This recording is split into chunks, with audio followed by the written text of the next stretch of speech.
જય માતાજી અને જય શ્રી કૃષ્ણ. મેં વિડીયો ચાલુ કરી દીધો, હું ભૂલી ગઈ કે મારે શું બોલવાનું છે. બોલો. પધારો પધારો પધારો મારા વ્લોગમાં, એટલે કે મારા વિડીયોમાં. જય માતાજી બધાને અને જય શ્રી કૃષ્ણ.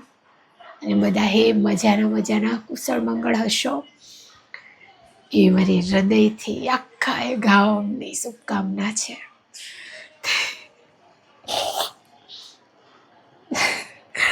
રાતનું અંદર ભરાવી રાખ્યું હતું મેં, પણ હવે સહન નથી થતું. એટલે બસ આ કેમેરો લઈને, આ મોબાઈલનો કેમેરો લઈને બેસી ગઈ છું.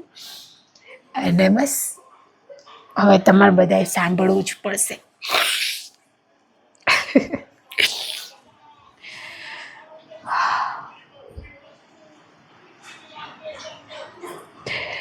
મારે કંઈક કહેવું છે તમને બધાને. હવે કાલે તમે બધાએ જોયો હતો ને મારો એક વિડીયો. એ વિડીયો મેં કાલે બનાવ્યો હતો શાયદ 6:30 અને મેં 7 વાગ્યાથી પોસ્ટ કરવા માટે મૂક્યો હતો, પણ ઇન્ટરનેટનો ઇશ્યુ છે અમારે અહીંયા, તો બહુ વાર લાગે પોસ્ટ થતા વિડીયોને. તો એ રાત્રે પોસ્ટ બહુ મોડાથી થયો તો મેં જોયું.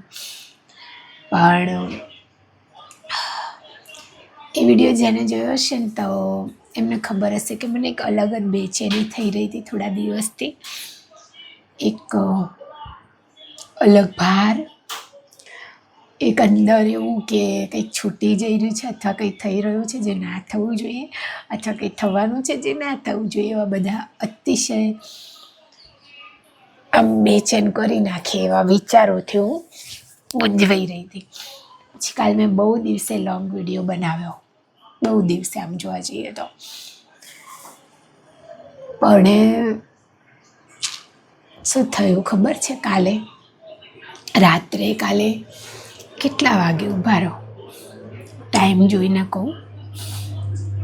કાલે રાત્રે 9:32 એક મેસેજ આવ્યો મારા ફોનમાં મનીષાબેનના વોટ્સઅપથી, પણ એમના બેને મેસેજ કર્યો હતો. હવે આમાં વાત એમ છે કે મનીષાબેન કોણ પહેલાં તો હું એમના વિશે કહીશ. મનીષાબેન પણ કેન્સર સાથે હડીખમ થઈને લડતા એક વ્યક્તિ હતા. એમને 3 વર્ષથી ટ્રીટમેન્ટ ચાલુ હતી. શરૂઆતનું 1 વર્ષ એમને કંઈક પ્રાઇવેટમાં ટ્રીટમેન્ટ કરાવી હતી, અને પછીથી એ સિવિલમાંથી કરાવી રહ્યા હતા. છાતીમાં એક સામાન્ય ગાંઠ હતી, શરૂઆતમાં ધીમે ધીમે વધી. એના પછી કંઈક છાતી બી એમની કાઢી દીધી કે કંઈ કરતા માટે કીમો બી એમને લીધા.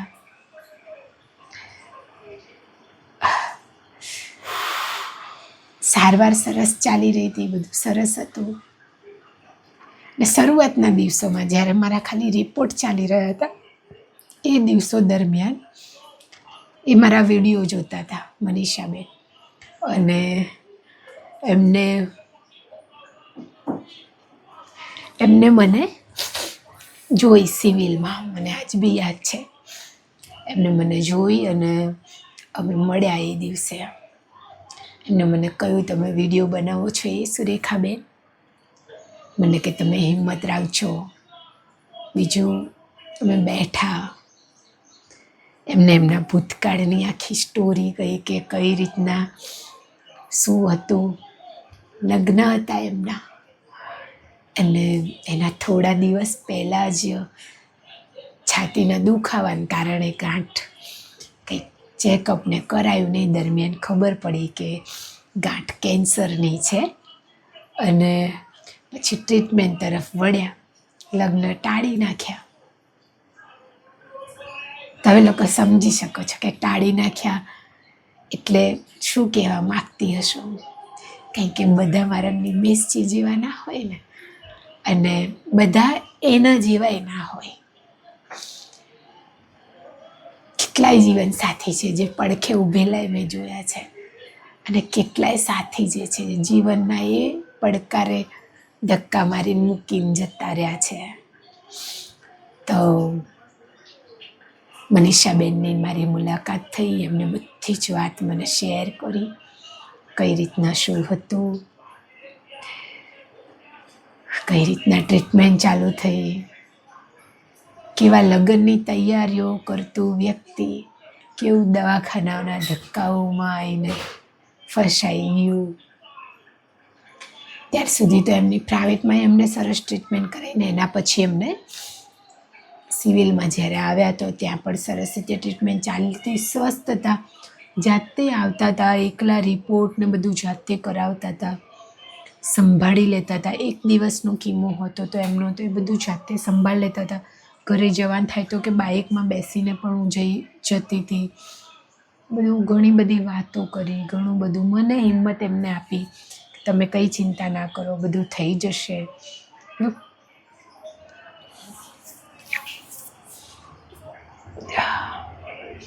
પછી અમે એકબીજાને આપ્યા. ઘરે આવી હતી હું તો મેં મારા મમ્મી જોડે એમને વિડીયો કોલમાં વાત કરાવી હતી, મેં વાત કરી હતી. અમે બંને રોજે કંઈક ને કંઈક વાત કરતા. એમના મારા રિપોર્ટો ત્યારે આયા કરતા હતા તો એ મને પૂછતા શું છે, કઈ રીતે શું, કઈ રીતે આ. એટલા સુધી તો અમારી વાતચીત થતી. પછી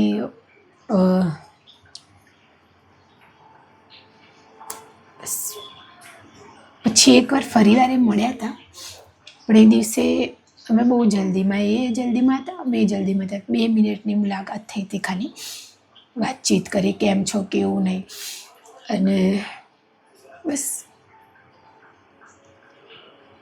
નીકળી ગયા. પછી મારી ફોનમાં વોટ્સઅપ મેસેજથી વાત થતી તો એમને મને છેલ્લે મને યાદ છે કે મેં એમની તબિયત પૂછી ત્યારે એમને કહ્યું હતું કે ફરીવાર કંઈક માથામાં ગાંઠ આવી છે, ટ્યુમર આવ્યો છે. તો એમને એની સારવાર માટે હવે આગળ પગલાં લેવાના હતા અને એ બધું ચાલી રહ્યું હતું. રિપોર્ટ, પેટ સીટી કરાવવાનો હતો, એટલા સુધી અમારે વાત થઈ. પછી તો ખાસું 1.5 મહિનો વાત ના થઈ. મારો બર્થડે વિશ કર્યો છે એમને મને લાસ્ટ મંથ, અને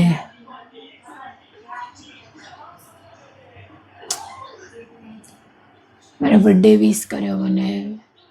પછી કાલે અચાનક એમનો મેસેજ આવ્યો એમના વોટ્સઅપ નંબરથી, જેમાં લખેલું હતું કે ભાઈ હું જે પણ સમય છે એને મસ્ત રીતે જીવું, કોઈ બીજી ચિંતા ના કરું, સરસ જીવું, ભગવાન મારું સારું કરી દે. છેલ્લે એમાં લખેલું હતું કે ફ્રોમ મનીષા સિસ્ટર. એટલે મને થોડું આમ એવું થયું કે બેનનું ઓપરેશન કાં તો મોટા પાયે થયું હશે, એટલે બેને મેસેજ કરાયો હશે મોટા બેનના ફોનથી. તો મેં પૂછ્યું મનીષાબેન ક્યાં છે, કેવું છે, એમને ઓપરેશન થઈ ગયું એમનું. અને પછી બેને મેસેજ કર્યો કે બેન તો પ્રભુડાને ઘરે જતા રહ્યા, 1 મહિનો થઈ ગયો. તો એ ટાઈમે મને આમ એવું થયું કે મને બેચેની થવા લાગી. હું એમને વિડીયો કોલ કરી રહી હતી તો એમનો મેસેજ આવ્યો કે બેન મારી તાકાત નથી તમારી જોડે વિડીયો કોલમાં વાત કરવાની એમ. પણ મેં કન્ટિન્યુ વિડીયો કોલ ચાલુ રાખ્યો ને એમને ઉપાડ્યો. એમના મોટા બેનને અમે બંને વાત કરી એમાં બસ પૂછ્યું કઈ રીતે શું થયું હતું. અચાનક જ એ તો છેલ્લે જ્યારે મળ્યા હતા ત્યારે તો સ્વસ્થ હતા, એટલું બધું કંઈ હતું નહીં, અને આ ટ્યુમરનું એ કહેતા હતા કે એ બી થઈ જશે બધું. પછી એમને કહ્યું કે એ ટ્યુમર તો ખરું ટ્રીટમેન્ટ ચાલતી હતી ને લીવર આખું ફેલ થઈ ગયું હતું અને હવે કંઈ થાય એવું હતું નહીં એમ.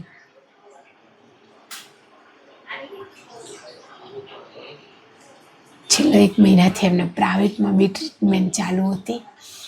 પછી સિવિલમાંથી તો પછી પૂર્ણ વિરામ થઈ ગયો હતો, કારણ કે ખબર પડી જાય ડૉક્ટરોને કે હવે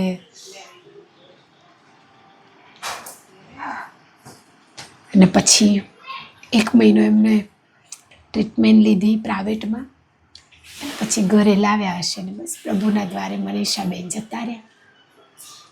હવે આ બધામાં કાલે મારી ને એમના બેનની વાત થઈ ને, હું રડી પડી, એ રડી પડ્યા. એમને મને જે શબ્દો કીધા હતા એ શબ્દો મેં બેનને કીધા કહો એ મને આવી હિંમત આપતા હતા દીદી. એમ કરીને અમે મને વાત કરી. અને પછી એમના બેને એવું કીધું કે અમારી મનીષાને 3 વર્ષની અંદર આટલી તકલીફ પડતી હતી પણ એને કોઈ દિવસ અમારા લોકોને ફરિયાદ નથી કરી એના શરીરની, એને થતી તકલીફની, એના દર્દની. છેલ્લે પણ 1 મહિનો આજે બહુ જ હેરાન થતી હતી. ખાલી એટલું કે મને કમરમાં બહુ દુખે છે, એનાથી વધારે એને અમને હેરાન નથી કર્યા એમ.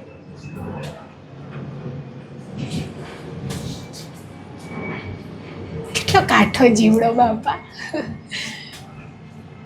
બહુ કાઠો જીવડો. કેમ હું એટલે કહું છું કે મને કીમો આપે એમ 3, તો કીમો પછીના જે મારા 15 દિવસ જતા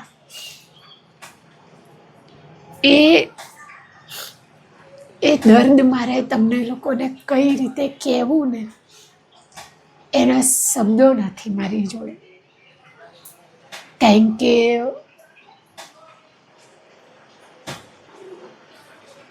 સમજાય નહીં એ ટાઈમે શું થાય છે શું નહીં થતું, કંઈ જ ના સમજાય. એમને બેન અને અમે બંને વાતચીત કરતા કરતા બસ મેં એમને કીધું તમે એક જ પ્રાર્થના કરજો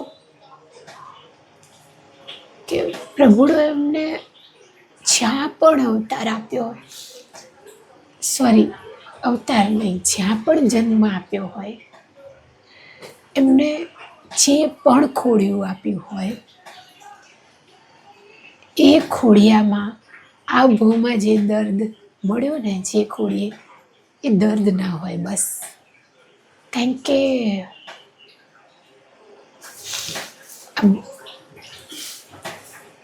આ સહેવું બહુ જ મુશ્કેલ હોય છે. ઘણીવાર એવું થાય કે આપણે ફરિયાદો કરીએ હજારો એને, ઘણીવાર થાય કે બસ હવે લઈ લે તું પ્રભુડા, ઘણીવાર થાય કે મારી સાથે જ કેમ, ઘણીવાર થાય કે ચાલ તને જે ઠીક લાગ્યું એ ખરું.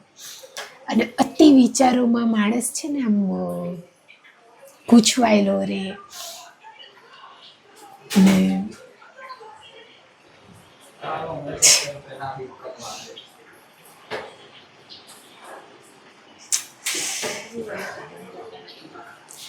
અને રાત્રે ખાસું 3-1 વાગ્યા સુધી નીંદર જ ના આવી. મને એવું થતું હતું કે એમને અગર પરિવારને દર્દ નથી કીધું તો કોને કીધું હશે? કોઈ હશે, કોઈ એમની ફ્રેન્ડ, કોઈ મિત્ર કે જેને કીધું હશે. જેમ કે મારા કિસ્સામાં કેવું છે, હું મારું સુખ ને દુઃખ બંને બધાને કહું છું કે મને આ વસ્તુથી આ થઈ રહ્યું છે. મને રૂબરૂ મળવા મારી આજુબાજુના 1-2 જણા છે કે ગુડો આવી જાય, રીણા આવી જાય, નીતા ભાભી આવી જાય, નિમેશજી છે, મારી મમ્મી છે, મારી જેમીન છે. તો આ બધા મારી આજુબાજુ એવા લોકો છે કે રોજનું મારે કંઈ થાય હા ના તો હું એમને શેર કરતી રહું કે મને આ થાય આમ થાય. હમણાં જેમ કે ગુડો મળવા આવે તો મેં એને વાત શેર કરી કે મને બહુ લપકા મારતા હતા, ગુરુવારે બહુ વરસાદ હતો તો ના ગઈ, તો કાલે તો વરસાદ હતો તો હું તો કોઈ એક્ટિવા ચલાવીને ગઈ, અમને લીધા ને અમે સિવિલ ગયા ને બતાવ્યું ને ડ્રેસિંગને કરાવ્યું ત્યારે શાંતિથી. પણ લપકા તો હજુય મારે છે કહું.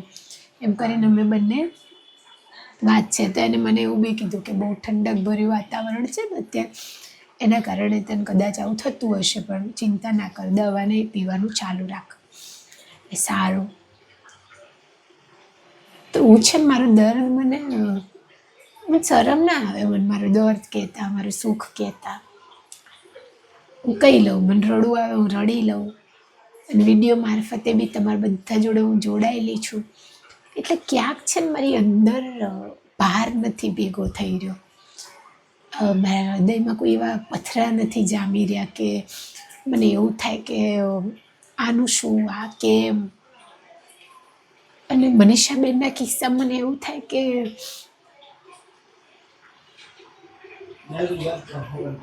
એ કહી ના શક્યા ને, અંદર ને અંદર જે બહાર હોય ને એ એમ માણસને ખોખલું કરી દે. હું સાચું કહું છું, મારો અનુભવ છે કે લાસ્ટ જે હું નોકરી કરતી હતી ત્યાંનો મને અનુભવ છે કે જ્યારે માણસ બધા હોય, જેમ કે મારા ઘરે અહીંયા બધા છે, પણ હું કેટલાક દર્દને વેચીને જ કહું, મમ્મીને બી નહીં કહેતી. મને એવું થાય કે ટેન્શનમાં આવી જશે, ચિંતામાં આવી જશે. તો ઘણાને એ બી હોય કે એટલે બી ના કે, પણ અંદર ને અંદર ભાર બધો વધી જાય અને બસ એના સાથે સાથે દર્દ બી વધે જાય. તો તમે બધા મનીષાબેન માટે પ્રે કરજો ને કે હવે જે ખોડિયું મળી હોય ને ત્યાં આવી કોઈ બીમારી ના હોય, એ સ્વસ્થ હોય, તંદુરસ્ત હોય.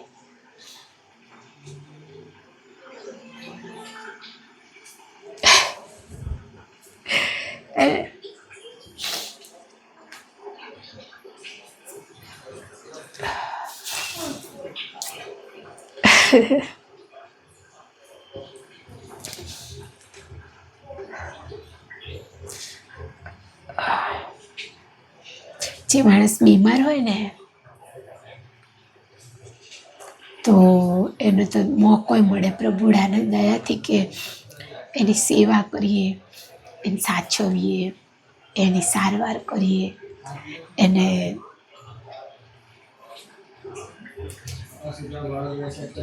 પણ જેમ કે મનીષાબેનની નગરના બહુ સેવા કરી છે, બહુ જ. કેમ કે જે રીતના એમને બેન રડતા હતા ને, અને જે છેલ્લે આ 1 મહિનો તો કે બહુ જજુમ્યા પણ કંઈ થયું નહીં.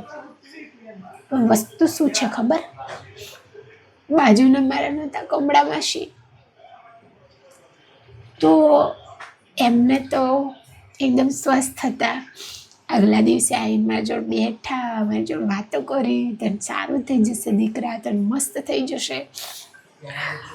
અને બીજા દિવસે તો સાંજે નહોતી પડી કે બપોરે નથી એવી ખરી થઈ, એનો જીવડો જતો રહ્યો. તો મતલબ એમના હૃદયમાં ઘણો બધો ભાર હતો. જે અઠવાડિયા પહેલાં એક્સિડન્ટ થયું હતું ને, એમના પરિવારનું આખાનું રિક્ષા પલટી કરી દીધી, એ બધા વિચારો ને એ બધું એમના હૃદયમાં બહુ બધું હતું. કારણ કે મારા વીણા જોડે બેઠા હતા તો એમનું દર્દ કહી રહ્યા હતા, બાપ રિક્ષા આખી પલટી ગઈ હતી, અમારા કુટુંબનું શું થાય, મારા છોકરા નાના હતા, મારી વહુ, તારા કાકા, મારો ભાઈ, બધા મતલબ એવી રીતે જે રીતે વાત મૂકતા હતા, એની અંદર ભાર હતો.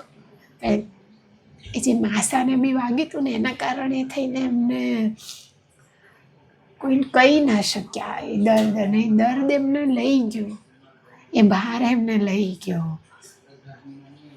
હમણાં જ મારા સાસરીમાં અમારી દીવાલથી અડીને જ અમારે બહાર એક હતા દાદી, એમને પણ અચાનક છાતીમાં દુખાવો ઉપડ્યો અને તંદુરસ્ત હતા. મારી તબિયતમાં સાસુ રોજ જે પૂછે, એકદમ સરસ હતા. અને એકદમથી જ બસ પછી દવાખાને બી લઈ ગયા, અને કંઈક 1 દિવસ જેવું એડમિટ રહ્યા, પછી પ્રભુના ઘરે ચાલી ગયા.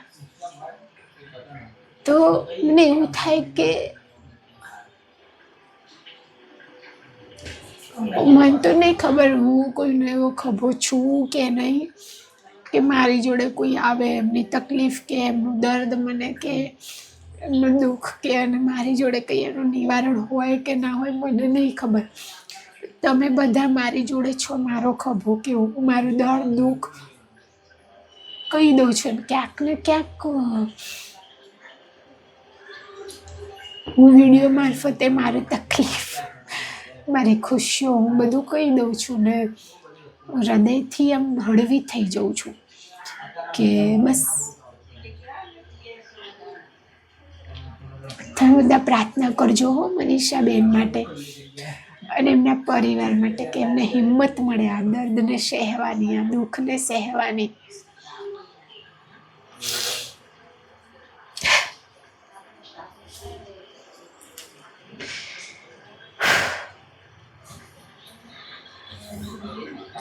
બસ એક જ પ્રાર્થના કરું છું એમની માટે કે આ ભાવનો આ બધો દર્દ અહીંયા મૂકીને ગયા, એ જ નવો ભાવ મળ્યો ને એમાં કોઈ દર્દ નહીં. બસ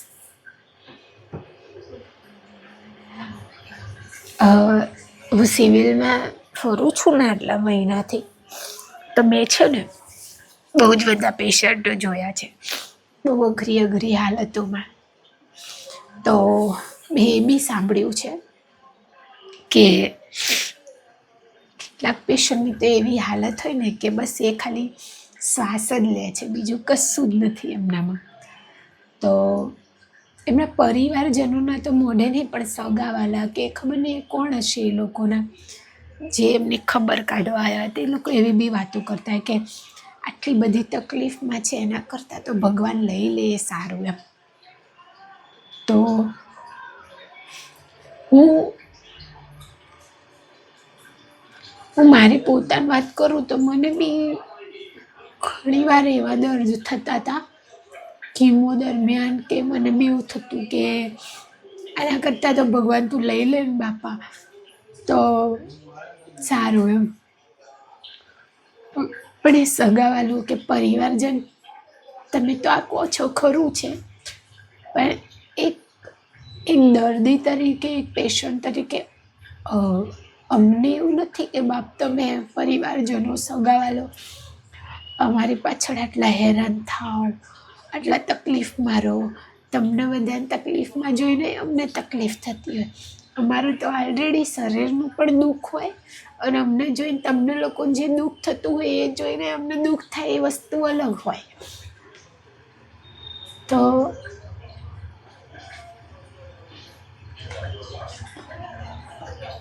અને મૃત્યુ આટલું આસાન નથી.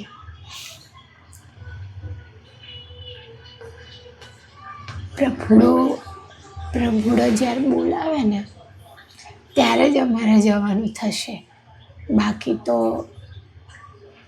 અમારા કર્મમાં લખાયેલું છે અથવા અમે કર્યા હશે એવા કર્મ જે અમારે અહીંયા પૂરા કરીને આપવાના છે એમ.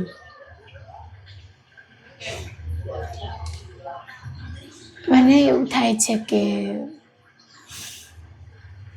હું મનીષાબેન માટે કંઈ કરી ના શકી, હું શું કરત. બસ હું હવે એક પ્રાર્થના કરું છું એમની માટે કાલથી. બસ મને બોલો ખબર નથી કે આવું થઈ ગયું છે.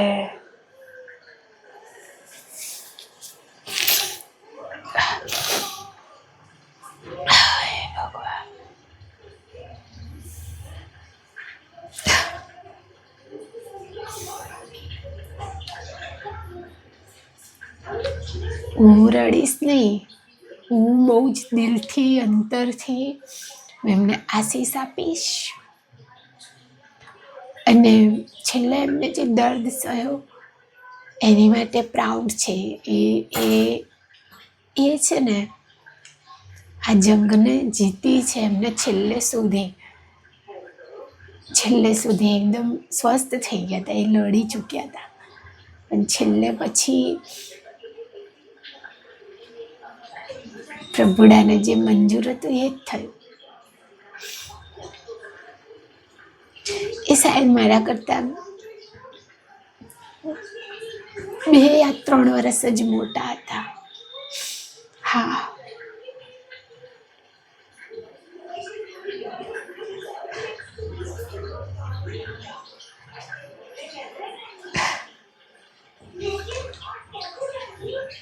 હૃદયમાં ભાર લઈને નહીં ફરવાનું. નોકરીનું ટેન્શન હોય તો ઘરે આવીને મમ્મી પપ્પાની વાત કરવાની. ઘરની જે બી પ્રોબ્લેમ હોય એકબીજા જોડે શેર કરો, એકબીજાને વાત કરો કે પપ્પા આમ છે, મમ્મી આમ છે. અને બાળકોને એટલા સક્ષમ બનાવજો કે એને કોઈ દર્દ હોય, કોઈ તકલીફ હોય, એની સાથે કોઈ ખોટું ખરું થતું હોય તો એ સરળતાથી આવીને તમારી સામે એના દિલની વાત મૂકી શકે. એટલા સક્ષમ બનાવો છો. બીજું કે તમે જેમ કે એક ઉંમરના પડાવમાં આવી છે ને મા બાપ, જેમ કે આ મમ્મીઓની વાત કરું તો મમ્મીઓને હવે પોતાના જીભના સ્વાદનું ના પડ્યું હોય. બાળકો તને શું ભાવશે ભાઈ, ભીંડા, ચોળી, બટાકા, ડુંગળી શું ભાવશે એ જ બનાવે. મમ્મીને શું ભાવે છે, શું ખાવું છે, એનાથી કોઈ એને પડી જ ના હોય માને. તો ના, એવું નહીં. તમે બી જીવો. તમને બી બાળકોને કહો કે ના બેટા આમ છે, મને આ વસ્તુ ખોટી લાગે છે, આમ છે, કહો.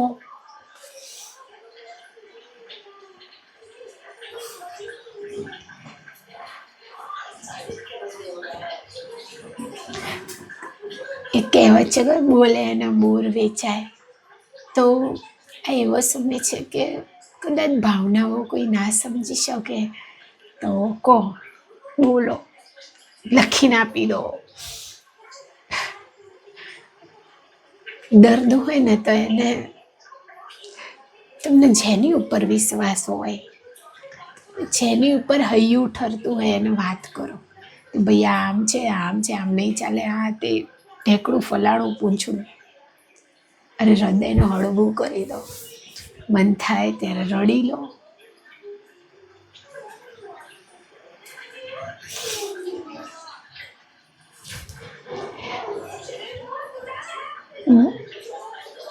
મારે છે ને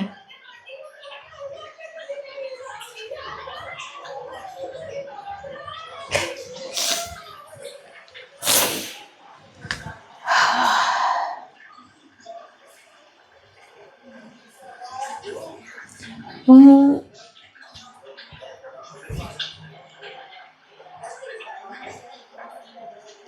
મનીષાના બેને મને કહ્યું કે જેટલું બી જીવન છે મસ્ત જીવો, સ્વસ્થ જીવો, સરસ રીતે જીવો, કોઈ બીજી બધી ટેન્શન મૂકી દો.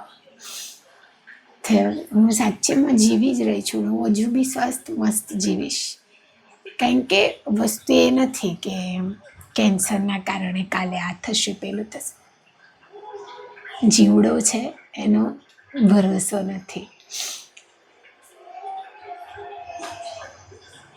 હું પૂરેપૂરો પ્રયત્ન કરીશ કે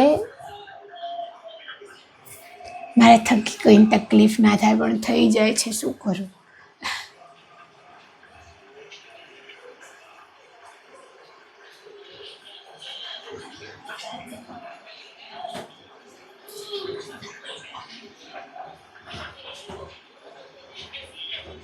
મને એક અફસોસ રહેશે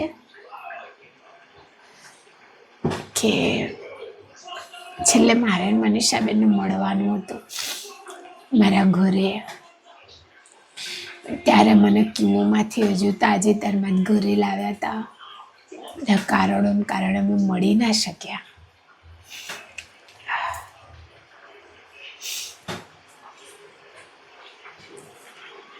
કાલે મેં નિમેષે જ્યારે આ બધી વાત કરીને તો માનતા જ નહોતા. એ રડી ગયા હતા, હું રડી ગઈ કે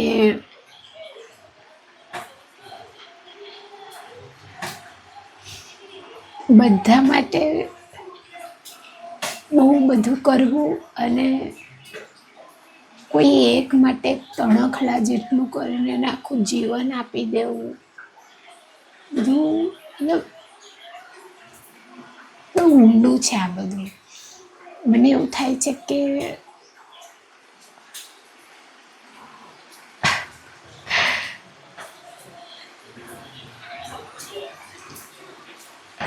કોઈના અંતિમ સમયની કોઈને ખબર નથી. જેનો જે આજ છે ને એને હસાડી દઈએ, એને આનંદ કરાવી દઈએ, આપણાથી થતું એને સુખ આપી દઈએ.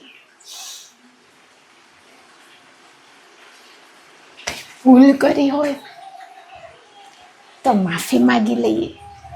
કદાચ એ બાને સામેવાળું હળવું થઈ જાય.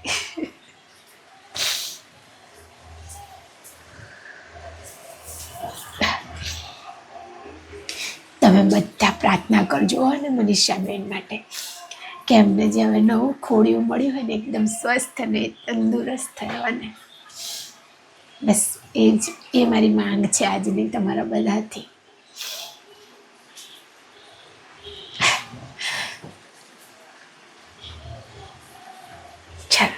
જય માતાજી, જય શ્રી કૃષ્ણ.